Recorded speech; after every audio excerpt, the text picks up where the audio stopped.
বিশ্বজুড়ে পশ্চিমাদের আতঙ্ক জাগিয়ে নতুন এক সামরিক ধাপে পা রাখছে উত্তর কোরিয়া। সম্প্রতি দেশটির বিমান বাহিনীর ৮০তম প্রতিষ্ঠা বার্ষিকীতে হাজির হয়ে কিম জং উন ঘোষণা দিলেন, পারমাণবিক যুদ্ধ প্রতিরোধ ব্যবস্থায় এখন থেকে সরাসরি যুক্ত হবে নর্থ কোরিয়ান এয়ারফোর্স। পিয়ংইয়ংয়ের সামরিক উচ্চাকাঙ্ক্ষা নিয়ে আন্তর্জাতিক মহলের উদ্বেগ যখন তুঙ্গে, সেই সময়ে কিমের এমন কৌশলী বক্তব্য প্রতিবেশী দক্ষিণ কোরিয়া সহ মার্কিনপন্থী আঞ্চলিক মিত্রদের জন্য হয়ে দাঁড়াবে মাথাব্যথার আরেকটি কারণ। প্রশ্ন উঠেছে, কিমের রহস্যময় বক্তব্যের পেছনে কি রয়েছে যুদ্ধের হুমকি?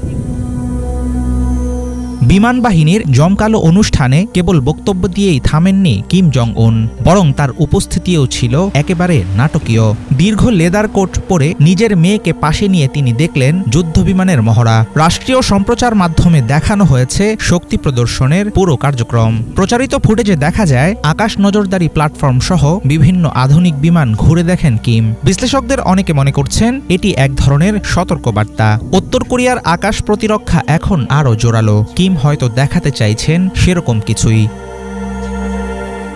নিজেদের প্রতিরক্ষা কৌশলকে বহু স্তরের করতে চাইছেন কিম জং উন। উত্তর কোরিয়ার বিমান বাহিনী পারমাণবিক প্রতিরোধের অন্যতম স্তম্ভ হয়ে উঠবে। মিসাইল নির্ভরতা থেকে বেরিয়ে আকাশপথেও পরমাণু শক্তির সক্ষমতা অর্জনে মনোযোগী হয়ে উঠেছে পিয়ংইয়ং। কিম জানিয়েছেন ভিন্ন ধরনের কৌশলগত অস্ত্র দেয়া হবে বিমান বাহিনীকে। তবে এই স্ট্র্যাটেজিক অ্যাসেট বলতে কি বুঝিয়েছেন কিম সেটা স্পষ্ট করেননি তিনি। আন্তর্জাতিক নিরাপত্তা বিশ্লেষকদের মতে এর মানে হতে পারে নতুন প্রজন্মের ড্রোন, উন্নত বোম্বার অথবা পারমাণবিক অস্ত্র বহনে সক্ষম এমন কোনো প্ল্যাটফর্ম। দেশটির সামরিক নীতিতে বড় পরিবর্তন আসছে বলে ধারণা করা হচ্ছে।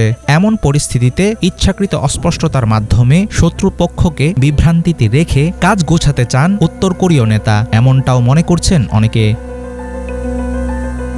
বিমান বাহিনীর প্রতিষ্ঠাবার্ষিকীর অনুষ্ঠানে আবারও নজর কেড়েছে কিম জং উনের মেয়ের উপস্থিতি।